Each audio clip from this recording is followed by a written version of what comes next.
Warning: the following podcast contains strong language which some listeners may find offensive.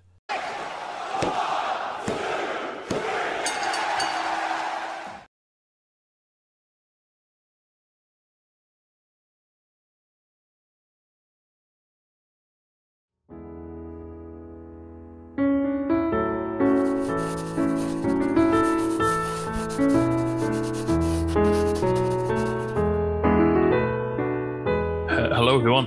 Just before we get into today's episode, today's recording, just want to obviously take a second to pay tribute to Daphne, who we learned literally a few hours ago had passed away at the age of 46, which is obviously no age. I have very fond memories of watching Daphne in TNA back in the day. She was like the first woman to really do mad hardcore shit that I ever saw. I remember being like Monsters Ball matches for the Biss that were incredibly entertaining, like really, really good stuff. She did great character work. She was a fantastic worker, and by all accounts, according to Mick Foley, a really, really wonderful person as well. I was just it's another reminder that, you know, look after your mental health. If you're not having a good time, talk to someone. If you notice your mates aren't quite themselves, maybe talk to them, and just look out for yourself, look out for others, and yeah, keep yourself as well as you can. R.I.P. Daphne. R.I.P. Daphne. Yeah, right. Anyway, look in my eyes. What do you see? It's an Untitled Wrestling Podcast special episode. We are with the return to the ring this weekend, well, as we're recording, after almost 7 years of recently retired MMA fighter CM Punk. We thought now is the perfect time to go through some of our favourite CM Punk moments from, well, the last decade plus, from his near 20-year career to date. So it's me, it's your boy Big Tasty, joined, you might have heard him before, by Jay and Aaron. So, hello lads, how are we doing? All good. All good. We just finished recording the NXT podcast, just to pull the curtain back, so now we're ready to talk about some Pepsiman. We all hopped up on Pepsi. Iron Brew. It's like Scottish Pepsi. Coffee, a new mug. Oh yeah, that's sick. Love it. It's not Iron Brew. It's Aldi's version called Iron Brew. Oh, spelled like properly. Spelled like with all the vowels and everything. Yeah. Yep. Basically, just rusty water with it gets on the sugar in. They found someone whose dad works in the Iron Brew factory and like got him to write down like what he remembers of the recipe on like a beer mat or something, and then they just made it. The original recipe before they had to like take all the sugar out. The bottom they got stashed under the beds. Right, so we are here to talk Pepsiman, Chicken Magnet, Punk. I was going to go with a Mike Awesome. Is it Mike Awesome who's the fat chick thriller? I was going to go with a Mike Awesome joke, but I just couldn't work it in. Anyway, so we're going to try and do this as chronologically as possible, and hopefully it'll all work out that our moments will all sort of slot in, and it won't be just one person talking for ages. So if you could assume, effectively, like with classical music, there have been like three summers of Punk, if you will. And we are currently in the third epic. Yeah. And like the third age of Punk, if you will. It's late summer, but sure. It's late. It's like September, Indian summer, maybe. You know, maybe it's like it's finally getting chilly in Scotland now. It's going dark about 8, but it's still nice and warm. You know, mate. What I mean? When WWE did the summer of Punk, they didn't get it kicked off till November. Don't worry about it. But yeah, the first one, however, arguably the best. But then we don't know what this one's going to entail. This one's definitely very exciting. In terms of in-ring quality, it was certainly the most standout. Yeah. In terms of things that hadn't really been done before as well. So it started off that in 2005, and I said 2015, Punk there was a lot of rumours that Punk had signed a developmental deal with WWE. And he was kind of doing like a farewell tour of Ring of Honor. And his last match was scheduled to be a Ring of Honor title match against Austin Aries at Death Before Dishonor 3. Everyone expected Punk to lose that match. And then he won. And everyone was like, wait, what? The fuck? and this was like, it was like a really big shocking moment. And as well as him winning it, he then turned heel and said, "I'm going to take the Ring of Honor title to WWE with me." He signed his WWE contract on the Ring of Honor title itself. He'd cut a promo where he wore like a suit. He started wearing a suit and carrying the belt around. And then the Summer of Punk was basically Punk defending that title over the summer, and every match could have been his last. Didn't Mick Foley show up as well at this point? He did. There was an in-ring promo with Mick Foley. I'm pretty sure he did something with Steamboat as well. Oh, right, okay. It could have been earlier. It all kind of blurs into one. It was a long time ago.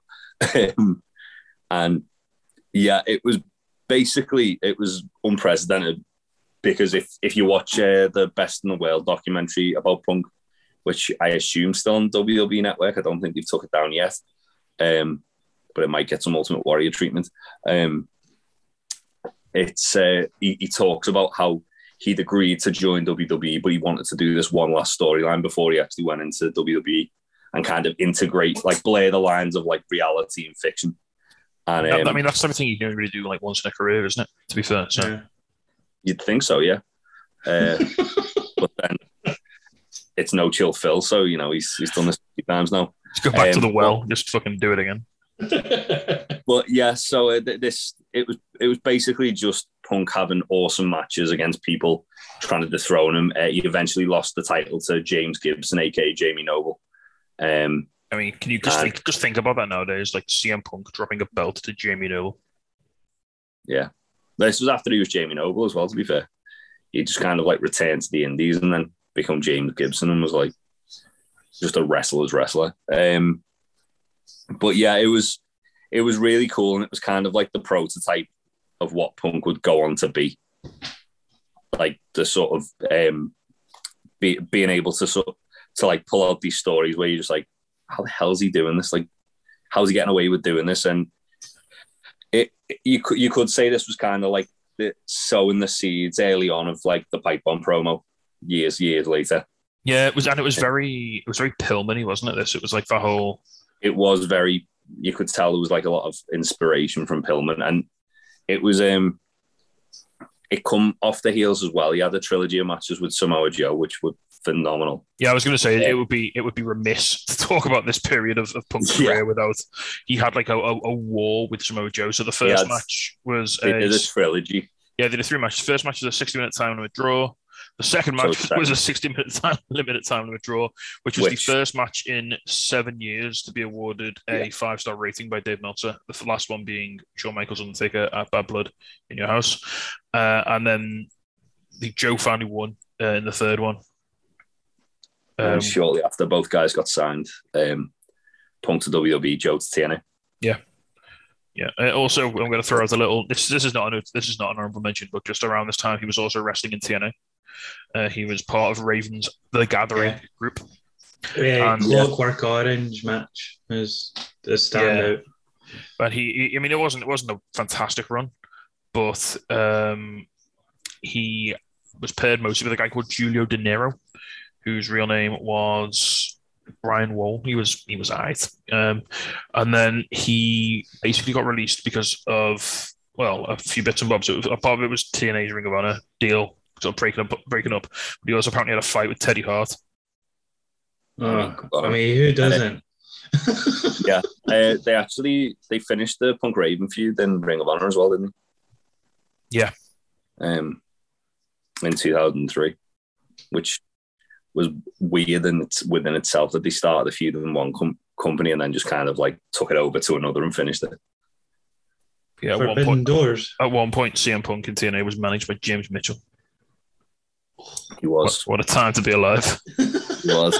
But yeah, I felt like you can't really visit amazing CM Punk moments without kind of looking at where it all began with the Summer of Punk. Yeah, and Ring of Honor was like literally where Punk forged his character, wasn't it? And his sort of his personality, his whole persona, basically. Like is how he worked. Like those matches with Joe, like we're not doing them justice. They are absolutely brutal. believe they put the second one on Ring of Honor's YouTube not that long ago. All right. So it's free to watch on. Yeah. If you've got an hour to kill. Got an hour to kill. Go watch it. It's very, very good. Just a casual hour. I mean, they literally put it on a DVD like by itself and sold it. It was that good. Yeah. It was the biggest selling DVD of all time. Yeah. It was very nice. Okay, so that was 2005, and like it was like 2004, 2005. 2004 was like the Joe stuff, and then it sort of bled into. Obviously, that's what got him like noticed, and then that led to his signing with WWE, and then the sort of coda, sort of. Oh, actually, just epilogue. I just remembered as well. It would while we're talking about Punk pre WWE, we'd also be remiss not to mention the triple threat he had with Eddie Guerrero and Rey Mysterio. Yeah. In IWA Mid-South, which still holds up today. He credits that as being instrumental in his like education as a young wrestler as well. Yeah. Eddie Guerrero says in his autobiography it's one of the best matches he ever had. Yeah. That's actual quote from Punk was that when he got in the ring with Eddie, he thought he was a decent wrestler, and then after the match, he realized he quote didn't know shit. Eddie Guerrero was awesome. Well, we talk about some WWE stuff now. Go on then. Yeah, you could be cheerier about that. Obviously, so at this point now, Punk has left professional wrestling, right? Yeah, he's in the sports entertainment business now. Yeah, so he goes to extremely crappy wrestling, WWE's version of it, obviously. Are you referring to WWECW? Yeah, yes. See, when it first started, it was quite fun. I quite enjoyed it to begin with, to be honest, and then it dipped fast. But CM Punk, it was quite the nosedive. It was quite the nosedive. Paul Heyman's prodigy, obviously. We're not going to go through every big significant moment. That's not what we're here for. I'm going to take you to Survivor Series 2006, the Dream Team. Now, if you've not seen this match or heard of this team, God, you're missing out. The Dream Team of the captains, D-Generation X, Triple H and Shawn Michaels, teamed with CM Punk, teamed with the Hardy Boys. Now, I'm not just putting this in for the match, or it's for CM Punk especially as well. So they win 5-0, so it's significant. They all survive.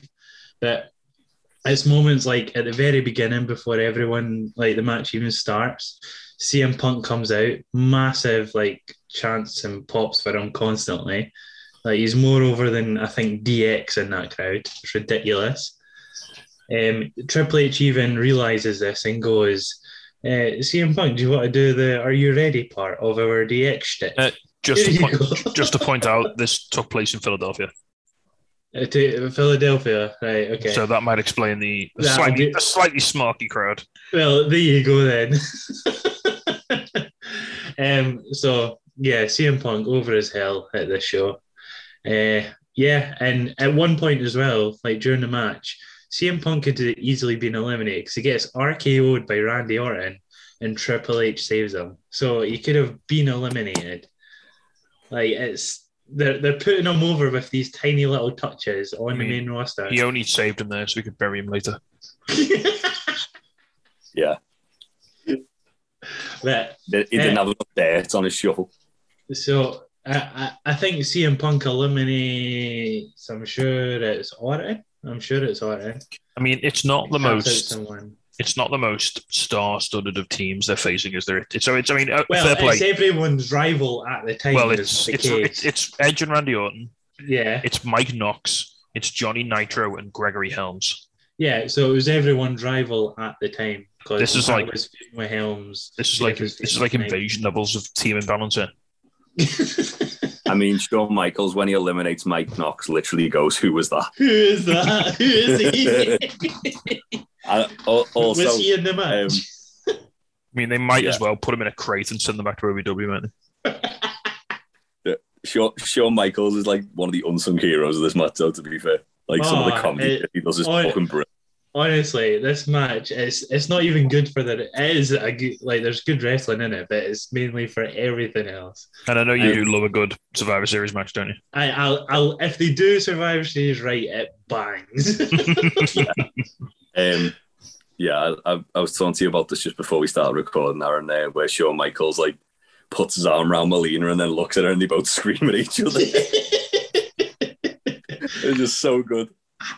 I'm sure CM Punk gets Anaconda Vice. I think it's on Johnny Nitro. So everyone in that team eliminates one person. Yeah. I thought it was Helms. It's Helms or Nitro. I can't remember which one it is. But they all eliminate one person. It's great. Yeah. It's a very good match. Yeah. Enjoyed it a lot. And then that followed up with the banger that was December to Dismember. Which again, before we move on, it's important to note that although that pay-per-view was a burning garbage fire, Paul Heyman actually pitched Punk to win the elimination. Paul Heyman quit WWE because they wouldn't put Punk over. Yeah, and Vince out of spite buried Punk by having. Was that the one Lashley won? Yeah, man, look how far everyone's come since then. RVD contract had expired after that show, so his wife started a TNA chant. And now he's in a hot tub full of women, presumably high off his face. Yeah. Everyone's having a good time. Nowadays, that's what's important. Yeah, so I've put that there because the whole show's great, but more importantly, for his first 4 months in the company, he's over his hell. Obviously, it's in Philadelphia, so it helps, but yeah. It just shows that he really came in hot following his Ring of Honor. Even the more casual WWE crowd knew who he was through his exploits on the Indies. Yeah, and I think he just got over because of his work rate and his ability. Yeah. I'm pretty sure he suffers a bust nose or something in the match as well, which obviously helps it. Because I think the thing with Punk is that because he's kind of got that sort of appeal that he could just be anybody. That's why he was he got over so much when he did. Yeah. Then becoming the kind of worker and the talker that he become. He already had it, but more so. Yeah. Working man's man. Also worth pointing out around this time, quite tragically, that Punk was scheduled to be Chris Benoit's opponent on the day he obviously didn't show up for work because he'd. Well, would you like to speak about that? Because that's my next thing. Oh, is it? Okay. Yeah, that's my next thing. Yeah, crack on then. So, 2007 we'll go to it's Night of Champions, Vengeance Night of Champions. Obviously, CM Punk scheduled to fight Chris Benoit. Things happen. So they pull out just tag team specialist Johnny Nitro to take his place for the match. And out of shock, Johnny Nitro wins the match. Fuck knows how that happened. This was for the title, wasn't it? It was for the title, yeah. It was. Hadn't he just been feuding with Jeff Hardy for the Intercontinental title? No, that was after. That was late after. Was it? Yeah. I thought it was well before. I know. And then it's. So from this match, for the next 4 months, they have 5 matches altogether. Their first 3 pay-per-view after pay-per-view. So you've got Vengeance Night of Champions, the first one, which is when the Benoit thing happens. Great American Bash after that, and then SummerSlam after that. I was in the crowd for the Great American Bash one. Yeah, it's not the greatest one. It was crap. Yeah. He loses both of them, doesn't he? He loses all 3 of them. Yeah, he lost the Great American Bash one by getting drop kicked in the knee when he went for a springboard clothesline. Yeah. Oh God. Oh Jesus. ECW title. That was EC dub. That pay-per-view's garbage. I was gutted I was there. Oh, Almost won the Cruiserweight title. Yeah, and I think this is CM Punk's first major actual rivalry where he's the mainstay of ECW. Obviously, it's not the ECW everyone remembers, but CM Punk was the one guy that everyone wanted to see at the time on that program. He was the only one there. He was kind of like he was almost like the one person from the new guard of wrestlers that could have like easily been in the original ECW. Yeah, easily. And then he loses all three of them. This is all in the space of 3 months because it's 3 pay-per-views. And then the 4th month, he has another match on ECW. He loses that one to now John Morrison. He's changed his name. To then his 5th match, he puts basically, if I lose again, I can't fight John Morrison for the title any longer. And then if the ECW matches are the 2 better ones out of the 5. Like, even though I think they're a bit longer as well. Like, they're not just like 5 minutes on the pay-per-view. Good matches, go watch them if you haven't. I'm sure they're on the network, are they? They're on the network, yeah. If you just search them, they'll be there. There's also the December pay-per-view after the triple threat that he has against Miz and Morrison, which is amazing. Which is literally the next like follow-up to the second ECW match. So, where's CM Punk's champ? So once he would win the title, he would go on to defend it against Elijah Burke at Unforgiven, Big Daddy V, who he beat via disqualification at No Mercy, and then the Miz, who he beat at Cyber Sunday. Cyber Sunday, the 3 choices were Morrison, Miz, or Big Daddy V. So, yeah. I remember that. Yeah, it's like it was CM Punk's first rivalry. It put CM Punk's name on the map with like more casual fans, and it also did help John Morrison at the time as well, because the ECW title, yes, it's not at that time a real world title, but it still helped project them up to go to do better things. IC title, tag titles, like, so there you go. And then to cap his title reign off, on the 22nd of January 2008, on an episode of ECW, he would lose his championship to Chavo Guerrero in a no DQ match after Edge speared him, and that would end his reign at 143 days. Yeah, and then him and Chavo and that keep going and have like they have a Mississippi River match or Gulf of Mexico or one of them matches. Gulf of Mexico match where he GTS Chavo and Chavo falls in the Gulf of Mexico. But it was a non-title match, so he didn't win the title. I mean, to be fair, I've swam the Gulf of Mexico and it's nice, it's dead warm. Fair. Chavo was acting like it was fucking the worst water he's ever been. Yeah. Sweet. Okay, so that's Punk's first main WWE title, but it's his first taste of a championship in WWE.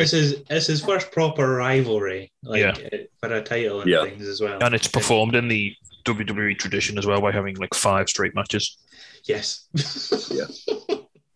The more things change, the more they stay the same. And also doing both title changes on shows, not on pay-per-views. Yeah. Which is winning and losing the title both on weekly television, which is bizarre. They do that with the ECW. Weird. So that takes us to 2008. We're sort of circling around the elephant in the room here, aren't we? Is it time to dive in? Or to the one that. Does anyone have anything before 2011? No. I think everything now we've got after 2011. So just to quickly sort of gloss over his career, he did have a world heavyweight title reign. He won Money in the Bank title. consecutive years. Yeah. Held the tag title with Kofi Kingston. The first person to win back-to-back Money in the Banks. Yeah. Only? Has anyone else done it? Yeah. No. Well, no one else has done it now. Carmella, technically. Don't worry about it. You know that match he had, the feud with Jeff Hardy, where like loser had to leave the company? Did that actually result in Hardy leaving, or did he just go away for a bit? Yeah, Jeff Hardy left, and then he got done for drug trafficking. Like, not that. Oh, was that when he got like when they raided his house and found all the pills and stuff? Yeah. Yeah, I remember that. And then he signed with TNA, who at the time had no wellness policy. But who'd have? Yeah, he signed with TNA like 4 months later. And Punk did the thing where after Jeff Hardy had basically left WWE, the week after on SmackDown, he came out like dressed as Jeff Hardy and did the whole entrance. Yeah. So a very quick honourable mention that I'm going to give to the Straight Edge Society, which was a group that Punk formed around 2009. And this was the first time we saw the character of Luke Gallows in wrestling. It was he converted from Festus to Luke Gallows. And we also saw the debut of Serena, or Serena Diva, she's now known. Interestingly, all three of these performers are now working in AEW. Poor Joey Mercury. Sad Joey Mercury knows. So yeah, if Punk starts is in retrograde. If Punk starts to like shave off Gallows' danglies, then what if Punk alludes to like a reunion by getting his own dangly? Oh, what if everyone gets danglies? We all get dangly. Danglies for the boys. Let's go. Dangly daddy. But yeah, one thing as well from that period was Punk had the feud with Rey Mysterio, which was fantastic. Yeah, it was probably the only real thing of substance that the Straight Edge Society really did, wasn't it? Yeah, that and the Big Show's hair versus whatever it was. Now Punk lost a hair versus mask match against Rey, and then it resulted in the Punk Big Show started wearing like the luchador mask. Yeah, Big Show unmasked Punk. I like how didn't they like kind of spin it as like because Punk like was so pure he didn't let like chemicals touch his hair, like he didn't use like shampoo. No, so he grew his hair out and he like it was all greasy. He grew his beard out and it was all greasy. He looked a bit homeless. Looked a bit like Charles Manson. Yeah, that was the thing we was going for. But yeah, he's like my hair is a symbol of purity because I don't have any drugs or alcohol in it at all. So obviously, like for a drug test, sometimes you get like a strand of hair and they'll test that. For some reason. Right. So I think I'm next, and I don't all go when I start talking. I want to talk very briefly about the new Nexus. Now wait, because it goes. Okay. So on October 11th, 2010, Punk is traded back to Raw. Edge goes the other way, if anyone's interested. And Punk is eliminated at bragging rights from an Internet Tag Team match by Rey Mysterio. So he starts doing commentary. It's just something he's done quite a few times. I think he might have done it. He did commentary back in Ring of Honor, didn't he? Sometimes. Yeah, he did a commentary run in WWE because he got injured. So this was in November, and then towards the end of December, towards the new year, like sort of end of 2010, he basically just gets up out of commentary and just starts wailing on John Cena with a chair. And basically he reveals that he had joined and also assumed control of the Nexus. Yeah, well, I this is one of my honourable mentions because I remember watching it.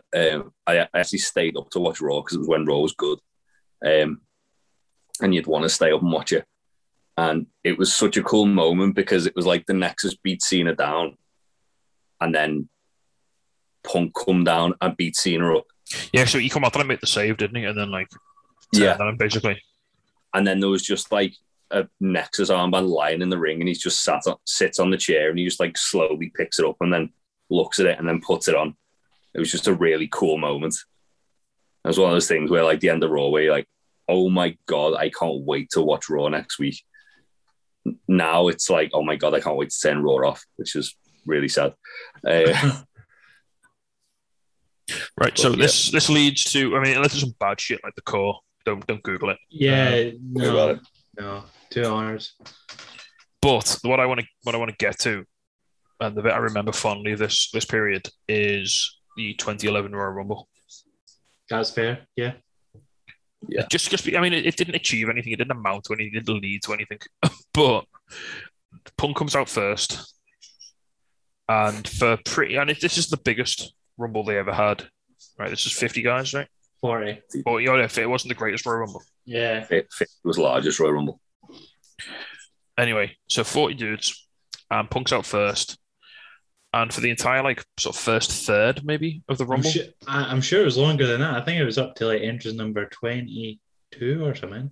No, Cena was 18 or something like that. It was so. He's just got under half. But he's just got like these. He's just got the whole like some members of the Nexus in with him, and they are just it's like when Brock did it. He's just running riot through like the entire card. Like Mason Ryan's there. Remember him? Jesus. Yeah. All your best boys. Well, throughout beforehand, he has Husky Harris and I think Heath Slater come out. They do get eliminated over time, but them there. I mean, all your top lads: Mason Ryan, Michael McGillicuddy, David Otunga, and then they're flying high. Nothing can stop them except for John Cena comes out, and as he is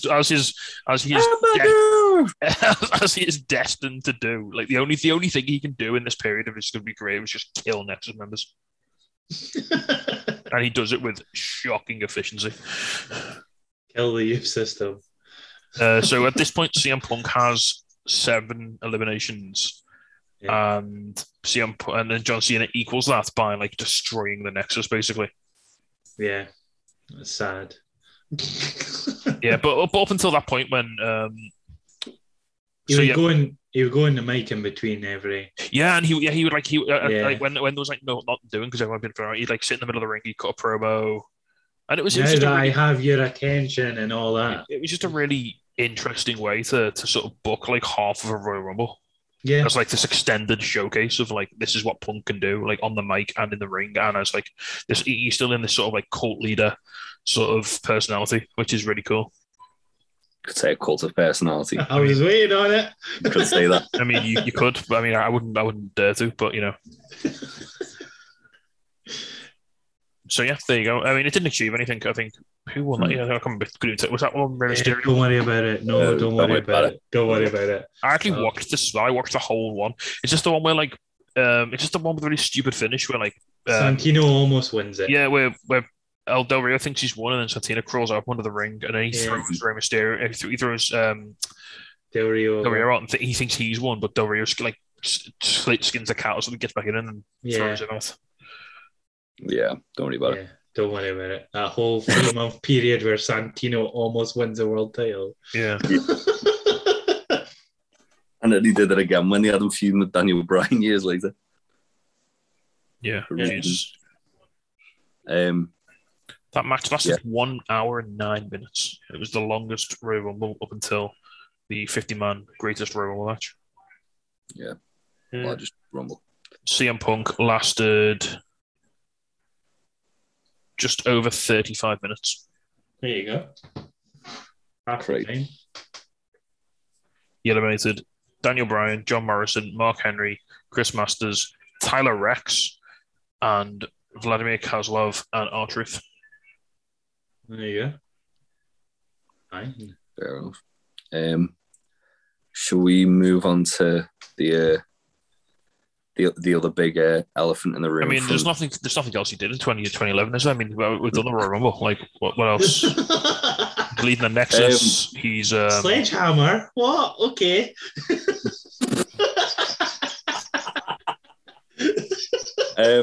So yeah, obviously there was the one which we've kind of like accumulatively said is probably his defining moment. So it's not been since we did WrestleMania. It was video packages and vignettes, wasn't it? We've done video packages and vignettes, which was a while back. That there's been like a de facto like consensus pick that we've like had to like share because it isn't fair to give to one person. Yeah. I mean, I walked away with some good news just by virtue of being a bit ignorant of the small ones. But this one we couldn't really dish this out. So we've dilly-dallied around this. We are, of course, talking about the pipe bomb. Now, I didn't actually see this like live as it happened, so I will defer to the two of you. So, I did see this live. Just to set the scene, I was actually on holiday in Florida, and I got sunburned, and I just felt like crap. So I was like my family had gone out for a meal. It was like a family holiday, and I was like, I'm just gonna stay in the hotel room and order a pizza. So I did that and put Raw on. It wasn't the best episode of Raw. Not really a lot happened. And then this promo happened, and I was just like, what the hell am I watching? This is incredible. So to set the scene, John Cena has a is it tables match with R-Truth? Yes, because he gets hit through it. Yeah. And he gets put through the table, he loses, and then CM Punk sits on the stage in a Stone Cold Steve Austin t-shirt, saying that he hopes that John Cena is as uncomfortable as he possibly can feel right now. And it just starts cutting a promo on Cena, saying about how he hates that The Rock's come back to steal his moment, and that his contract's about to expire, which legitimately was happening. Like, this story was incredible, like the whole thing. And he starts like saying that the company will succeed in spite of what Vince McMahon does, which basically has come true. One of the lines he used was Vince McMahon is a millionaire who should be a billionaire. Yeah. But he surrounds himself with corporate yes men. He literally went out into an audience full of people and said that this company will only get better when Vince McMahon's dead. Yeah, well, the thing is, it all kicked off from backstage. Like, Vince McMahon and Triple H were like, "Here, take the mic. What do you want me to say? Anything you want?" It's like, oh. And then he said the famous line that that basically kind of was like one of the first nails in the coffin for Punk's run in WWE, which was but even when Vince dies, it won't be a success because it'll still be run by his stupid daughter and doofus son-in-law. And obviously then things happened to kind of like drag up this storyline where it shouldn't have. Hey, Jammer. And then he basically goes to say about like he says, "Do you want to hear a story about bullying with Vince McMahon?" And he's talking about all the charities that WWE are part of and how it's hypocritical. He breaks down the fourth wall. He looks in the camera and says, "Hey, Colt Cabana, how you doing?" He says he's going to take the belt to Ring of Honor or New Japan and names them. So prior to this as well, just to pick the picture, he was already number one contender for the title. Yeah. And he had made it public knowledge to the fans that his contract was expiring the night of Money in the Bank. Yeah. Yeah. And then basically for the next couple of weeks, there was some phenomenal promo work by Punk, where it was it was him basically negotiating his contract with Vince every week. Yeah. The thing is, on the promo, the pipe bomb one, it gets to the point where he's pulling out just bangers of lines constant, that Cena actually gets off of the corner, like off of the broken table, and just sits there like, right, come on to fuck. Yeah, just rip me a new arsehole. Yeah, a lot of it's talking about like how Cena's this like you said, he took a yes man. Yeah. It's just, like he's just in it for himself and to sort of pad his own legacy and all stuff like that. Great. Yeah. It is crazy that everything Punk's said in that video package has pretty much come true as well. Yeah. That's what's so mental about the whole thing. It's Easy said it best: controversy creates cash. If you blur the lines of reality and kayfabe, it makes the story so much better. So, right, I didn't see this live. I wasn't watching WWE at the time. I was a TNA diehard at this point. I woke up the next morning. Oh, fucking hell. I know. I mean, you had to be. You had to be this at this point. Like, you really had to be. You have to make yourself love it. It was the only. It's the only wrestling I've watched for like 2 years. I came back to wrestling in 2009. And it was the only wrestling I'd ever watched since then. 2010 maybe. Anyway, so I could be watching this. But I woke up the next morning and the internet was on fire. Yeah. It was absolutely. What? It was incendiary. Like Twitter, I wasn't following that many wrestling people on Twitter, but even then, like my Twitter feed was just CM Punk wall to wall. Forums, remember them exploding like with everyone was talking about it. This was like the Pillman's Got a Gun of like 2011. Yeah, that's a really good comparison actually. And the thing was as well, like for a couple of weeks afterwards, WWE didn't actually WWE. No, like it took them a little while. No, well, it took them a little while to actually WWE it up. They kayfabe suspended him, didn't they? Yeah. Off the back of the promo. And then they had them show up. I think it was the Go Home Raw, wasn't it? and basically like have a contract negotiation with Vince. And they'd released a lot of superstars like the week prior. And Punk like name dropped loads of them saying, you fired friends of mine like this guy and this guy to Vince's face. And like, how could you do that when he was such a good like worker, and it's just business to you again, eerily sort of reflecting all the releases we've had this year where it's just like people, they're just numbers to Vince and Nick Khan and all the other evil, shady corporate people in the WWE boardroom. And then obviously the ice cream bars thing, which is why they kind of call back to that when he did something later on, 10 years later.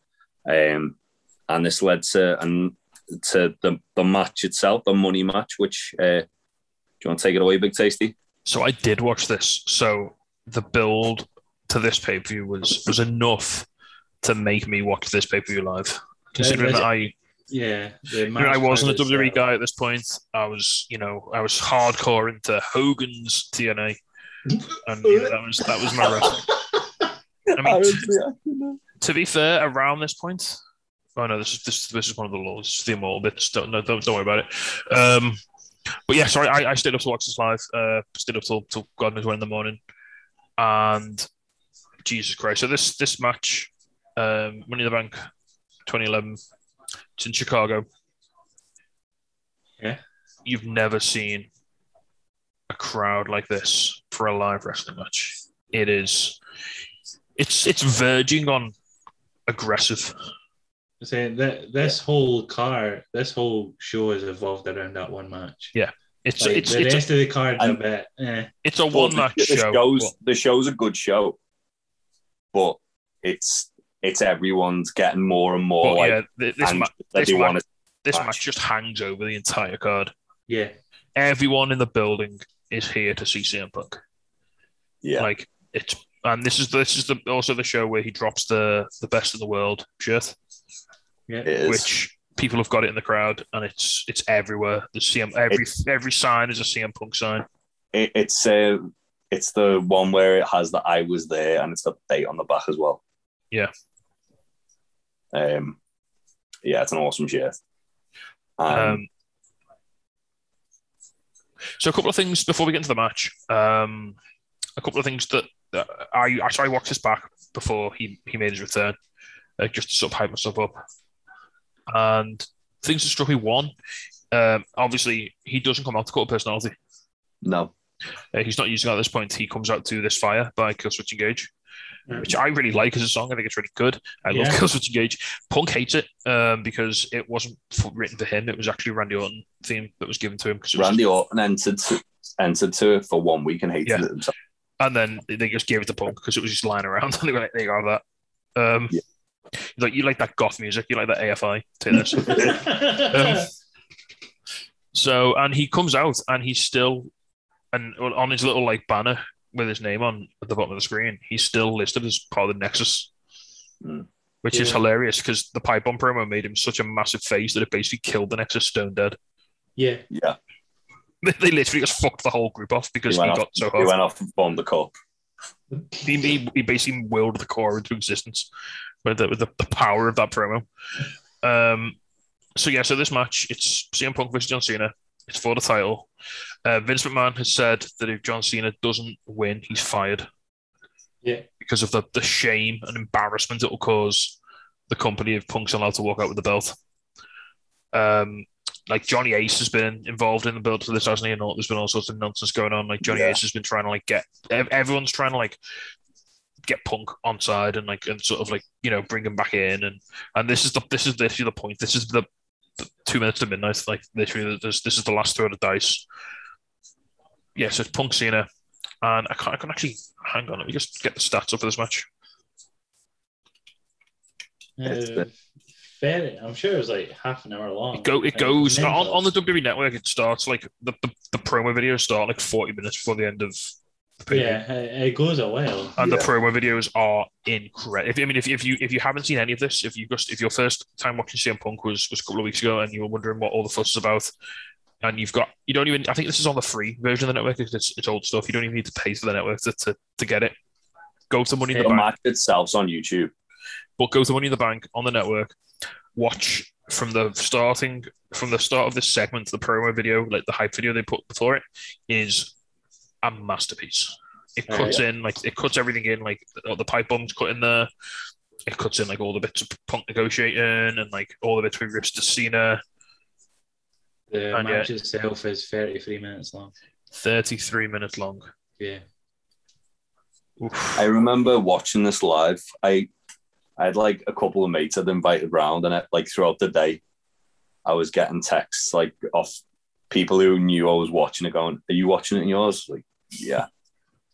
And it ended up where there's like literally about like 10 or 12 of us sat in my back room, which you guys have both been in.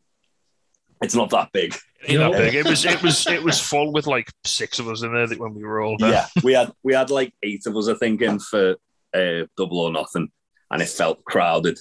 Me, Tasty, and Troy were on each other's laps. Yeah. And yeah, so there was like literally like 12, 13 of us, and every time there was a near fall, we were like, "Oh my god!" It's genuinely one of the best matches I've ever watched, like live. It's one of probably about 3 or 4 wrestling matches where you actually invest in the stakes. Yeah, and it was must-see wrestling. Like, it really was.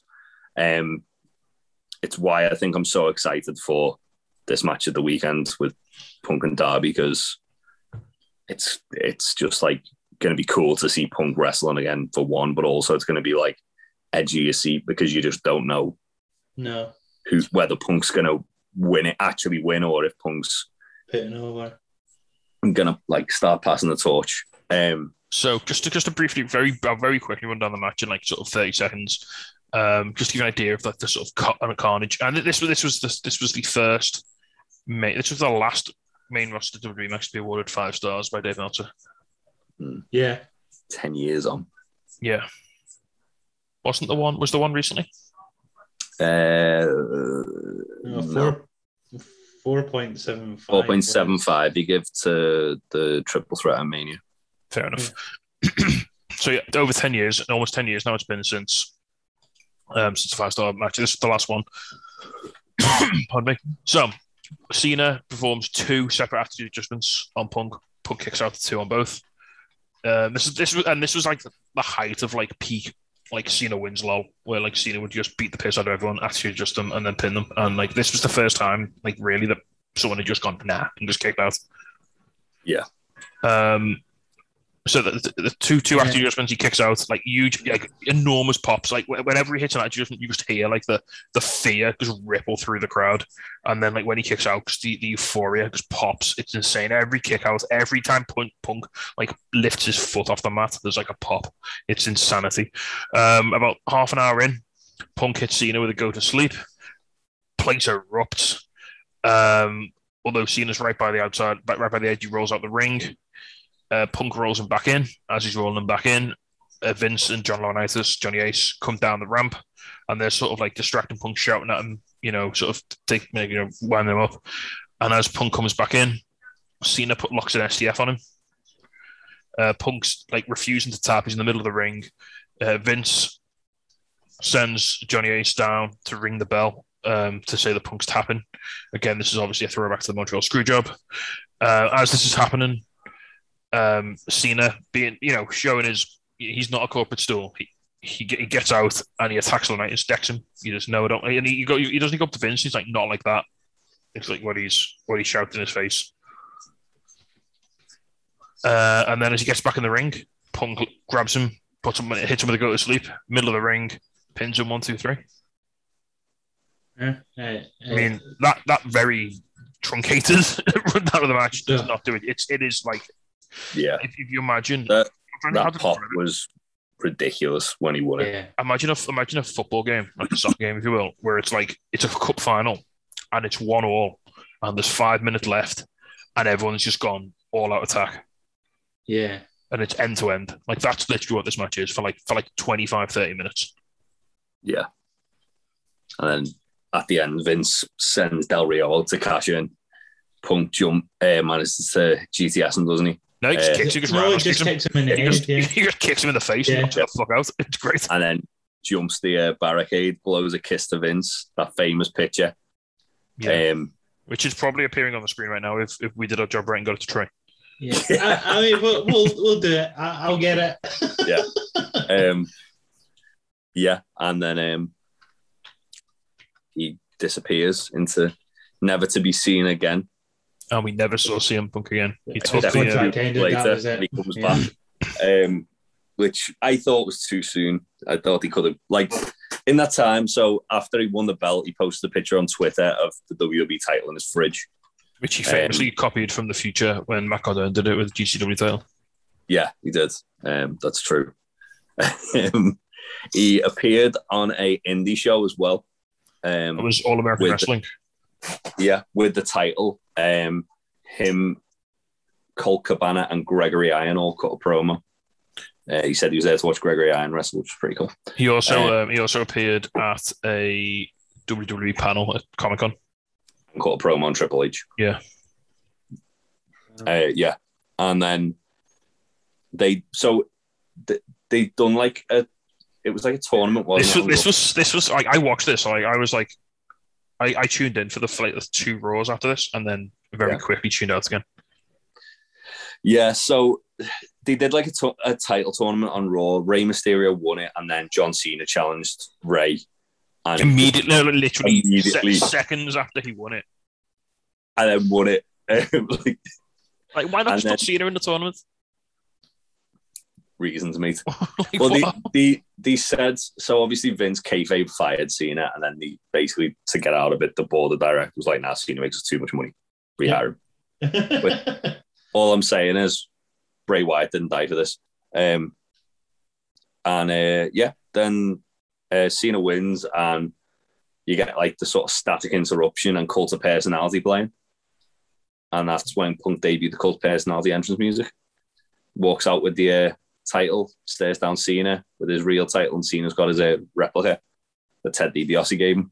And, and nothing else happened. They did, and then SummerSlam happened without incident. Yeah, that was it. And SummerSlam happened, yeah. And just to quickly run down that was meant to be the second Summer of Punk. Obviously, was it? Oh no, Kevin Nash attacks Punk after he beats Cena, doesn't he, at SummerSlam? Which, again, the match at SummerSlam is very good too, with Triple H as the guest referee. So one thing I did like about this, one thing I hated about this is that Del Rio cashes in and wins the title after Punk gets beaten up by Nash. But then, like, the next week, I think Punk's on Raw, and he's cutting a promo, and Nash like dissing him for like beating him up. And he said apparently after SummerSlam, he got a text off his sister which just said, "Kevin Nash, lol, thought he was dead." Yeah. So Kevin Nash attacks him, and then there's a weird storyline with him texting Triple H off his phone. It leads to Triple H versus Punk. Triple H obviously goes over. Which this was where they started trying to like play like WWE eyes, I like to say, where they like kind of milk something to death. I'm gonna just, if you want to know how this story went horrendously wrong, I'm gonna read this one sentence out to you that's on the Wikipedia article. I know what's coming. After repeated confrontations, Nash and Punk demanded to face each other at Night of Champions, to which Triple H acquiesced. But after Punk's repeated verbal attacks towards him and his wife Stephanie McMahon, Triple H booked himself to replace Nash. Yeah, very much. Yeah. And then after that, we got Nash versus Triple H on a sledgehammer on a pole or whatever it was. Yeah. This whole article is this whole period is fucked. So at the match the Punk versus Triple H no DQ match, Kevin Nash, The Miz, and R-Truth attack everybody. Mm-hmm. Why? We don't know. Well, we got Punk and Triple H versus Miz and R-Truth. Yeah, then Punk teams with Triple H. Again, why? We don't know. and then eventually we got Punk versus Del Rio and Cena in a triple threat Hell in a Cell, I believe. Yeah. Which Del Rio won. We never actually get Punk versus Nash in any capacity. No. And then in So November, this is like a sick joke. So it starts off as Punk versus Nash, and then over the course of like 4 matches, just slowly transitions to Triple H versus Nash while Punk watches. Yeah. and then in November, Punk finally secures the WWE title. Just the summer of Punk in November, and that would start his 434-day title reign, the historic one, which will lead to one honorable mention I did want to definitely squeeze in there, which was John Cena's failed cash-in against CM Punk. Ignore the finish of the match where Big Show interferes. Don't worry about that. He did lose a lot to Dolph Ziggler around this point as well. Don't worry about it. But the actual match itself, up until the finish, is phenomenal. I remember reading a story where Punk was talking about it, and he said he wasn't really feeling that match that day. And Cena come up to him and went, "Well, what do you want to do in the match?" And he just went, "Let's just call it out there, but I want to hit pile driver at one point," which he does. And then Vince apparently was furious at both of them. And Cena said that was my idea, so Vince didn't punish them. But yeah, it's a very good match. It was on the 1000th episode of Raw. It was about halfway through the card, and then later in the show, Punk turns heel on The Rock. And then this leads to him aligning himself with Heyman, which kind of crescendos nicely into my next one, which was Punk eventually, after losing the title to Dwayne The Rock Johnson. Well, before we go, again, just a slight, as chronologically, just a very quick honorable mention here again for the Chris Jericho feud he has immediately after the period we just talked about. Yeah. Which was really good. And it was all around Punk, allegedly stealing Jericho's tagline of Best of the World. Mm. Yeah. How about him not being drug and alcohol free as well, was the thing as well. Yeah, Jericho vowed that when he beat Punk, he would turn to drugs and alcohol. Yeah. Because he would have nothing left. Oof, go ahead, Chris. There's some decent matches. So after Punk lost the title to The Rock at the Royal Rumble, and they had the rematch, which was obviously to build up to Rock Cena 2, twice in a lifetime boogaloo. We got what I think was probably Undertaker's last good WrestleMania match until the Boneyard match, which was the match with Punk. Yeah. Obviously, Paul Bearer passed away. This had problematic elements in the build. Yeah, and they you could say they went a bit too far, a bit too soon, with Punk obviously pouring ashes over himself, which was cat litter, and Paul Heyman dressing up as Paul Bearer. But the match, the match itself. I can't believe Bearer's gone 8 years, man. That's fucking crazy. I know. The match itself is amazing. Yeah, it really, as I say, I mean, I'd say the Brock match was probably good as a spectacle. Yeah, This year though, Punk seemed to his in ring work. Punk's was second to none for me. But yeah, I mean, in terms of the last person to get a entertaining in ring match out of Taker, then yeah, I'd probably say this was it. Yeah, it was very good. And yeah, just go back and watch it. I personally think Punk should have been the guy to break the streak. Yeah, Bray. Still Bray. Bray, but if we're going with people who he'd faced before Brock, Punk. I mean, it's very clear at this point in his career in WWE that he is starting to butt heads with people in the company. Yeah.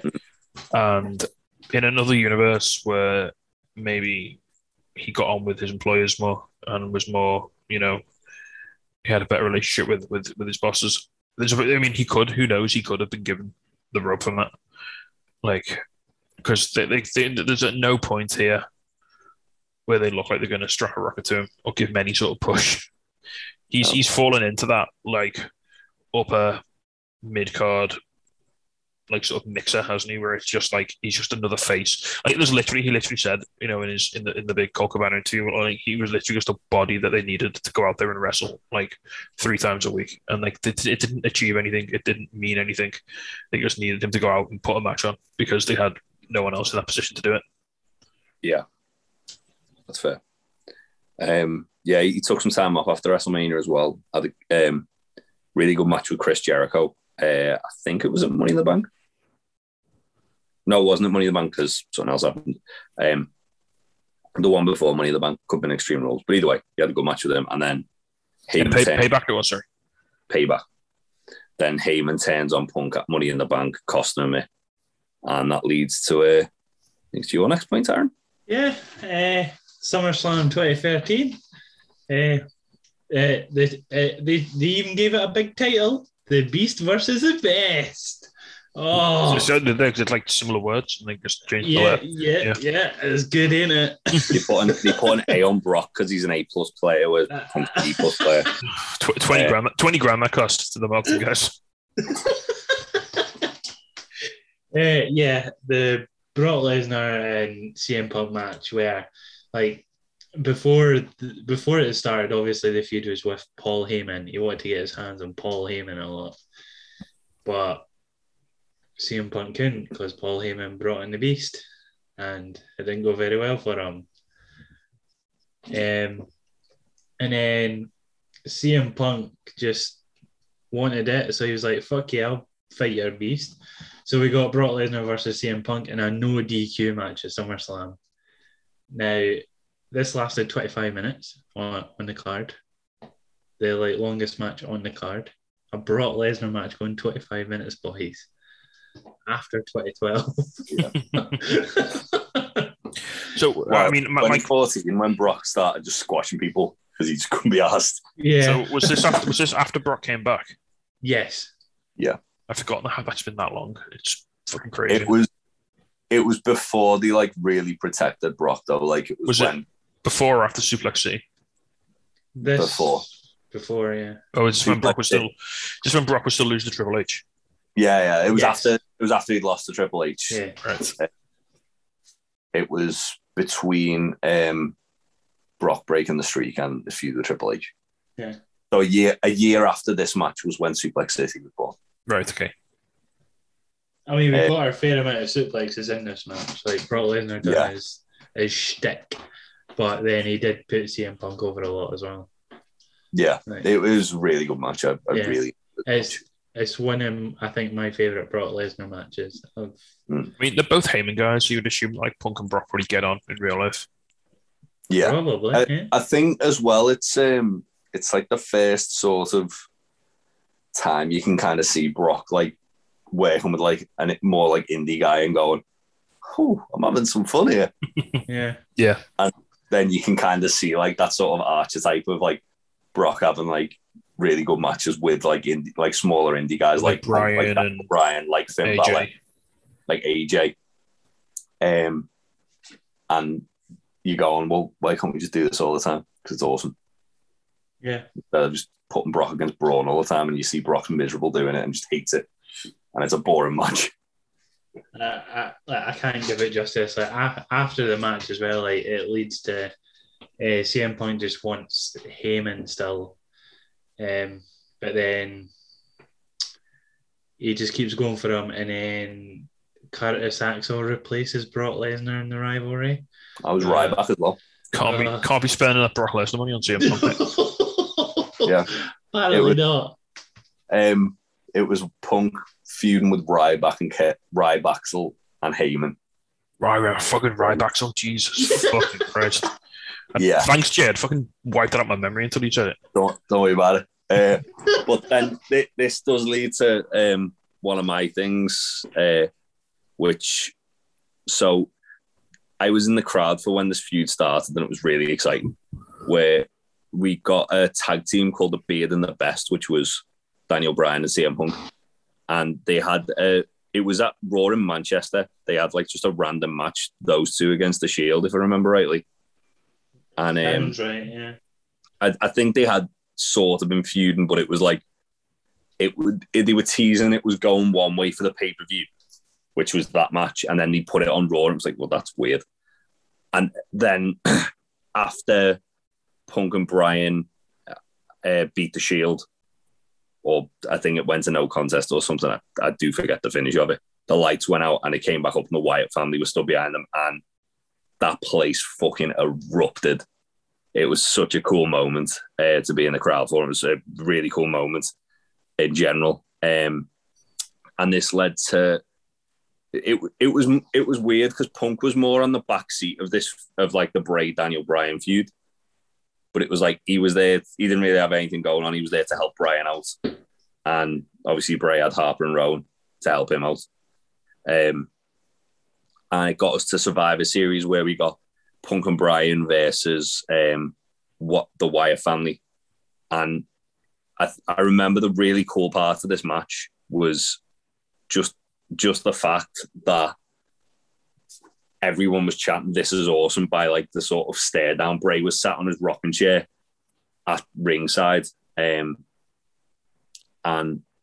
it was wild. It was really cool. Like everyone's chanting "This is awesome." Bray's just like soaking it in, and the match itself is fantastic. Really, really cool match. I can't even remember who's won it though. That's the only problem. I'm trying to find it now. Jim, Bryan, and Punk. Yeah, but I just remember it being like a really awesome like moment in here we go, in like WWE, just because the crowd was so hot for it, and it was before the Wyatts had kind of lost the magic because they'd only just debuted. And it was all red hot with like stables because like the Shield were red hot, like the Wyatts just come in, they were red hot. Obviously, Daniel Bryan was like, you know, an enormous name in the company. Punk was still pretty big. It was like you had, if it was the first time in a long time and since that, it really felt like groups of people were in like a top tier feud. Yeah, and it was Punk and Bryan did win, by the way.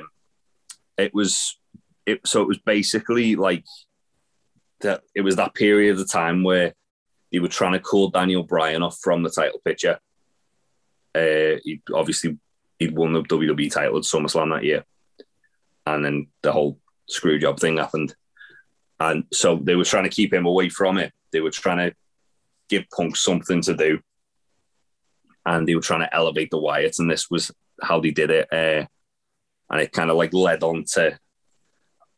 After this, it kind of led on to just like Daniel Bryan feuding with the Wyatt family. But this match itself was really cool, and it was I think it was the first time I really saw what like Rowan and Harper could do in that sort of like scenario. It was just a very, very cool.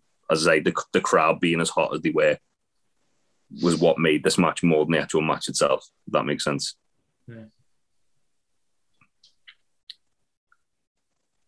Yeah. Cool. So yeah, as we will want to do, this program sort of spun off into a feud against Triple H and the Authority. Yeah. Don't know why. All roads lead back to Triple H. Particularly this time he was feuding with Corporate Kane, I believe. Memories of Royal Rumble. Oh no. Thanks a lot, Punk's crying. The last we see of Punk in WWE is when Kane chokeslams him through the announce table at the Royal Rumble. Whoa. The last we see of Punk is against Billy Gunn. I'll have you know. But didn't... on Raw. Aye, his last match is Billy Gunn, is it not? On Raw. I thought he walked out on that Raw. Yeah, his last match is against Billy Gunn. Might have been pre-taped because the Royal Rumble was the 26th and the 27th was when he wasn't on the show. He'd gone home.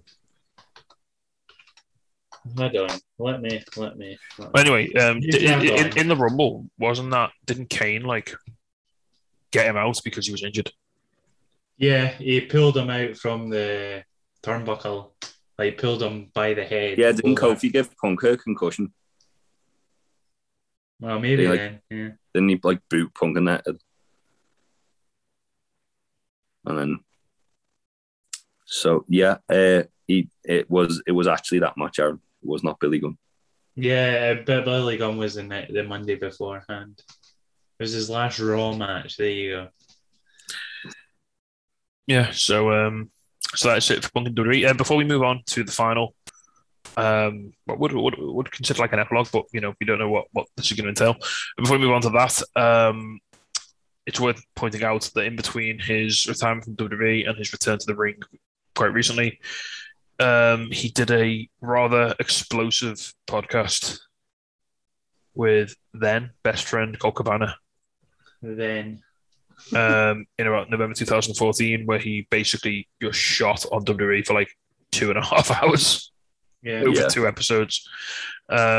It's well worth checking out. It's on YouTube. Again, the audio has been uploaded everywhere.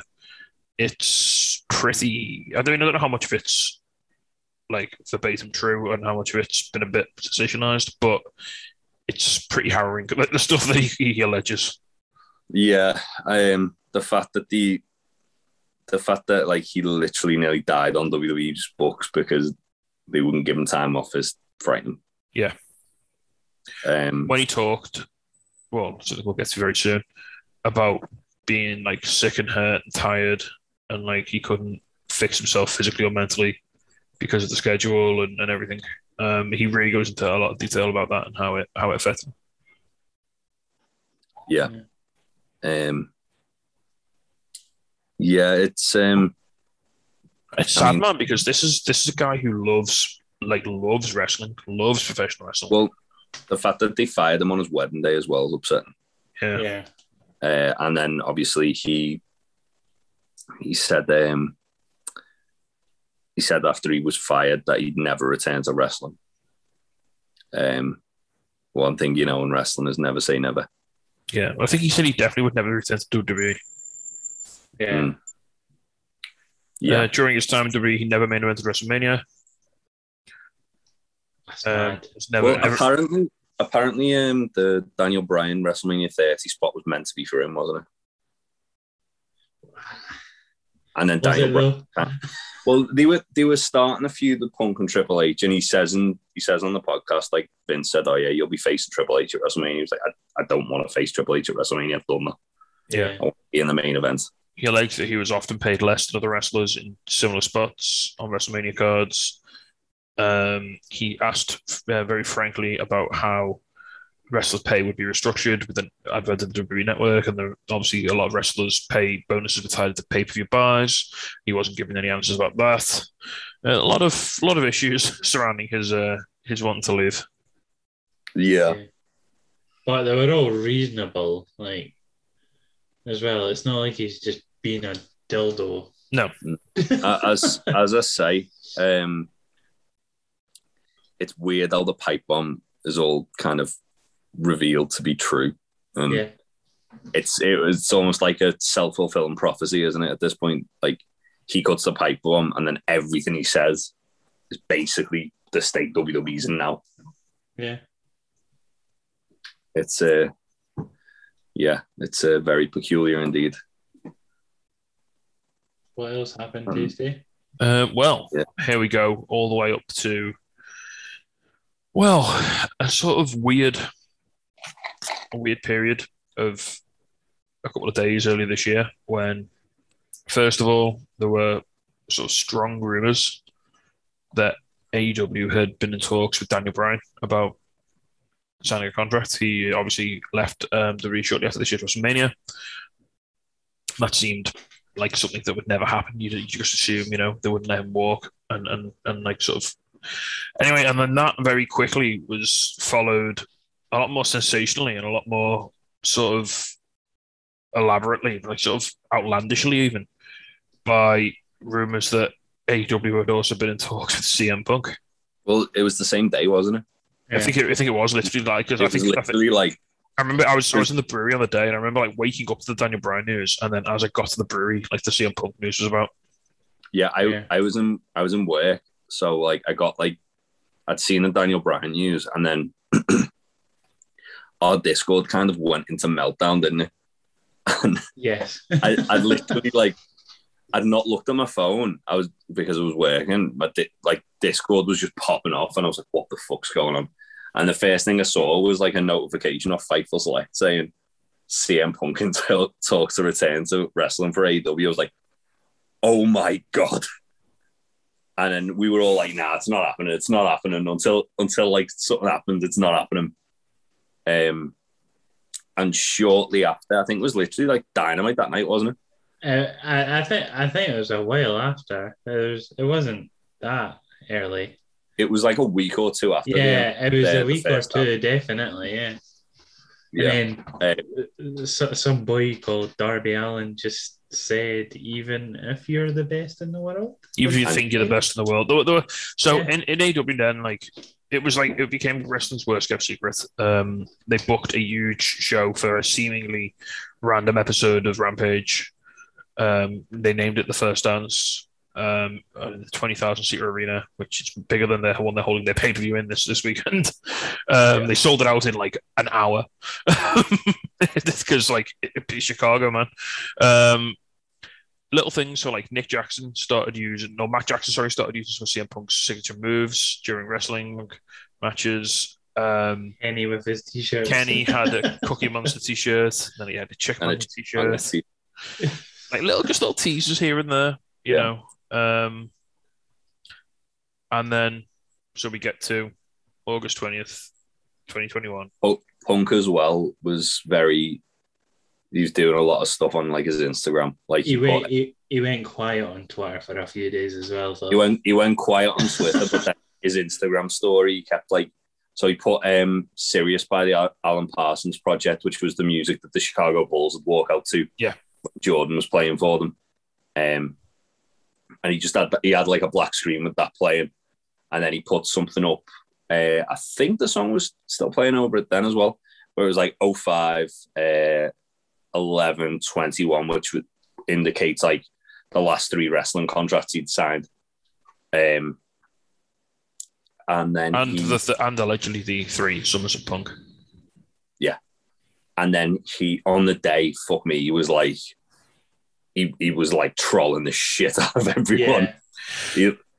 He was that day, so August 20th, it hits a little different for us in the UK because it was longer. So like Rampage didn't start till like 3 a.m. And so we had the whole, it was like, if like Jay, the closest I can sort of describe it felt like Cup Final Day. Yeah. Where you've got this event that's happening that you're hoping. And then, but you've got to live through the whole day of the build-up, and it was like fresh. Twitter literally named it National CM Punk Day. It was like a pressure cooker. It was trending on Twitter. It just built and built and built, and there was nothing official. No one tweeted a picture of him backstage. No, all that we had to go off was Darby saying that line on Dynamite because there's going to be a major announcement at AEW Rampage. They didn't do that until the night it happened. Even then, like Tony had said, it's going to change wrestling tonight. But even then, Punk was like, well, I don't consider myself the best in the world. I consider Bryan Danielson the best in the world. I was like, wait, what if it's Daniel? Oh, fuck. That'll be cool. But wait, what's he doing? And it would have been like a national incident if Punk hadn't have shown up at this arena. It would have been fucking riots. AW might as well just shut down if they didn't have Punk that day. But it was. There's no way to describe that. Like, I lost. I just. All right. On this day. Blah blah blah. On the 20th of August. At what point in the day had you worked yourself into a shoot? Yeah, I hadn't. I was like, I just kept telling myself I'm not going to believe it till he comes out. Until the music plays. I got to 4 p.m. and then it all started going a bit sideways. That's when I put Money Down 2011 on, and I was like, "Fuck it, let's just go in head first. Yeah. Let's just have it." I was like, I'm not gonna get my hopes up because I've been burnt before. Yeah, but at the same time, I think this is it. And then it was. So we were all like, there's a beautiful video that's on social media of before the show starts at the arena, and like the crowd is just. I'm not going to say they're on par with Money in the Bank 2011, but it's a similar sort of energy. They're all here for one thing. Yeah, I think when his music hit, that's one of the loudest pops I've ever heard. Yeah. And so there's this empty arena, there's this massive CM Punk chant, and Tony Khan comes out. This is before the show starts. And Tony Khan's he's not a big personality. He's not an imposing figure. He's not like a loud guy, a very outgoing guy. He's not a good public speaker either. He's not a good promo. He's not a good public speaker. He's a bit of a nerd. Did you see him announcing Giannis, what's his name? Yeah. Have you seen that video go? But there's this beautiful. Like Aaron fucking watching Ryan like bet his eyebrows away. But he cuts this. It's not a great promo, but he basically cuts this really simple promo, and he comes out and he's very sincere and he just says, "Thank you so much for coming tonight, for being here. Thank you for believing in us, and I promise you, your faith will be rewarded." Yeah. And as a wrestling fan, that I don't know how to process those words. Yeah. No, I've been banned so many times. Well, we're that used to just getting shat on by other company that we're just not used to it as a thing. And then the show opens. Excalibur introduces it, but you couldn't hear him. No. As soon as I heard JR was on commentary, I was like, "Yeah, something's happened. Fucking big." They want him here. They've literally put him here for this soundbite. And that is literally the first time. I think they put it on Twitter an hour before. Get ready for our big announcement that you've all been waiting for. Right, and that was the word, wasn't it? That was the word, though, wasn't it? It was it's that you've all been waiting for. That you've all been waiting for. I was like, oh, fuck, it's happening. Oh, boy. It was the fact that as well, Tony tweeted out like that afternoon saying like wrestling changes forever tonight. Yeah. And it really has. Like, it feels almost like we're on the verge of a boom period again. And it was so well done. Like, they obviously it was so almost publicly known that everybody had tuned in for it. Like, everyone was expecting it. But again, because you're just borrowing on that little inbuilt like panic button in every wrestling fan's head, there was just that little bit of danger, that little bit of fear and excitement. Like, what if it's something else? What if we don't get it? What if it doesn't happen? And that just kept you on edge. You just kept the adrenaline pumping while you were waiting. While that sort of like 5-6 seconds of darkness at the start of the show, CM Punk chants raining down, and then the music hits, and it's perfect. Like, the commentators get out the way. There's no Michael Cole's not screeching whatever Vince is roaring in his ear down the microphone at him. It's just they just let it sit, and CM Punk comes out, and he kneels down on the ramp. He fights back tears, and he just looks around at 20,000 fanatical wrestling fans screaming his name. Yeah, and there's not a lot of things in wrestling that are perfect. We said this on the podcast, Aaron. There's not a lot of things in wrestling that are perfect. And this is pretty damn close. This is fucking pretty close to perfect. Wow. Yeah, like even like me and Troy had like a bit of a sort of disagreement about it on the news video where he was like, "Oh, he shouldn't have mentioned WWE in the promo." I was like, he had to. It was the elephant in the room. He had to address the fact that he'd been. He didn't say the word WWE. No. He said that was at the other place, and it made me sick. Yeah, which it did, and he's been away for 7 years. It made him hate wrestling so much. He had to take 7 years away, and he had to talk about that. He couldn't just be like, "Oh, yeah, remember 2011? That was fun. Now, oh well, fuck, it's 2021." Exactly. And yeah, I think it for me it was perfect. I remember like the fact that we were all like kind of on the Discord watching it and together. Like just typing out, going, "Oh my god, it's fucking happening!" No matter what technical difficulties all of us fucking had, because fights just died.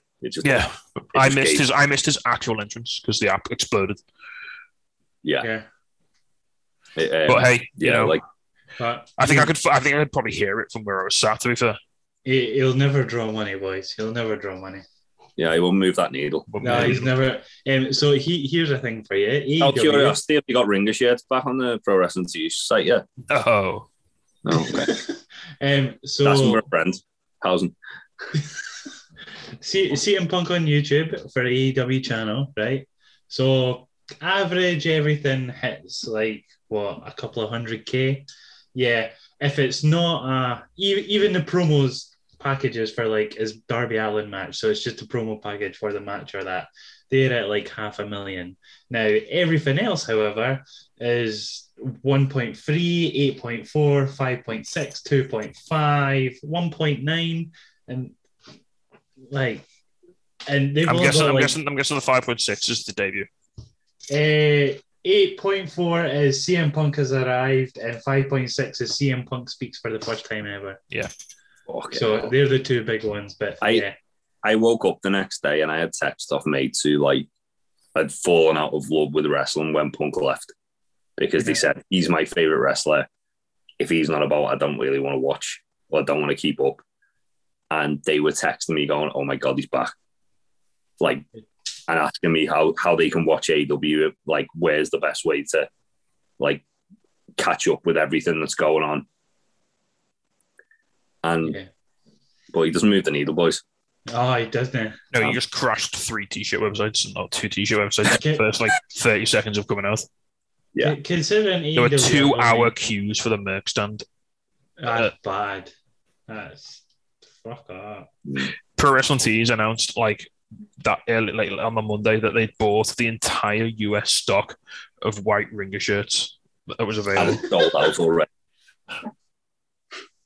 It became the fastest selling t-shirt in Pro Wrestling Tees history, beating the previous champion, which was the Bullet Club shirt that's been on sale for 7 years. That's mad. It sold more t-shirts in one night than the Bullet Club sold in 7 years.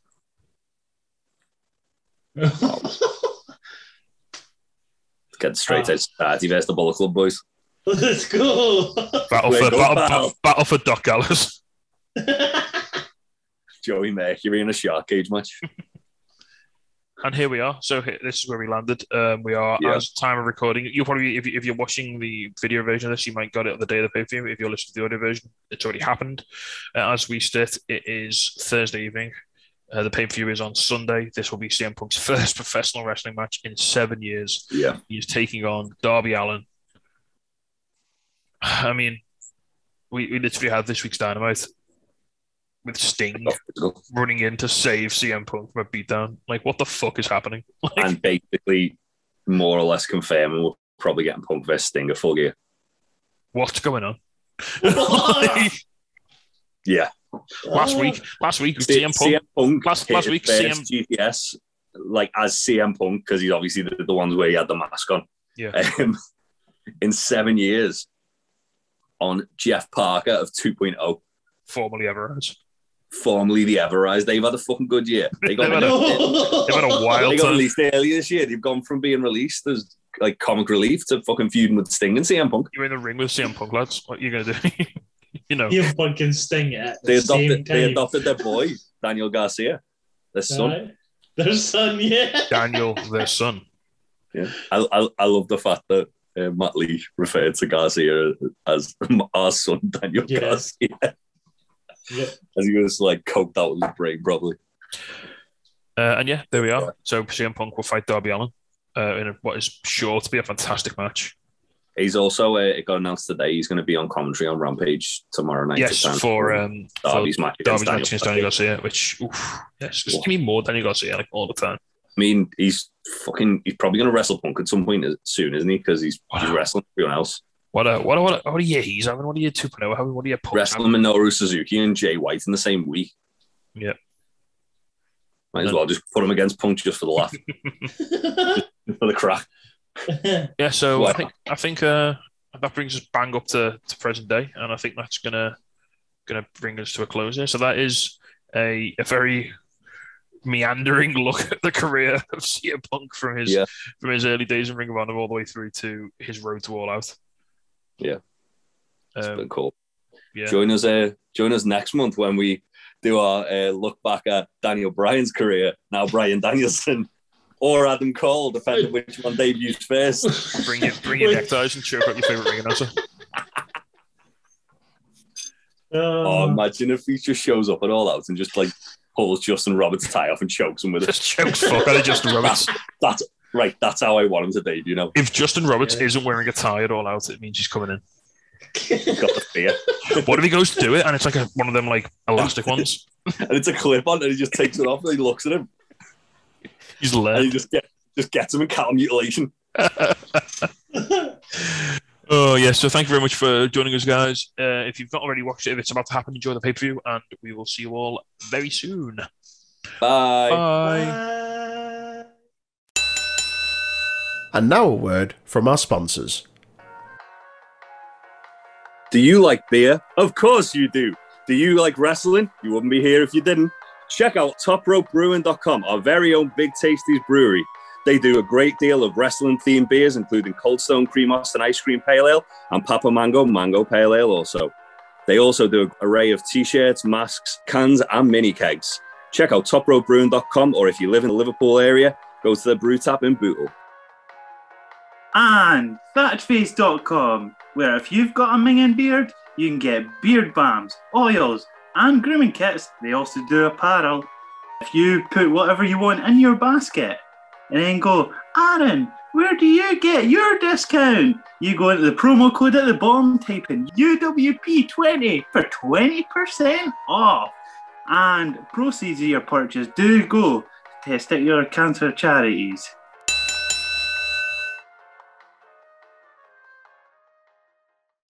You must love this podcast house and the Untitled Wrestling Podcast House.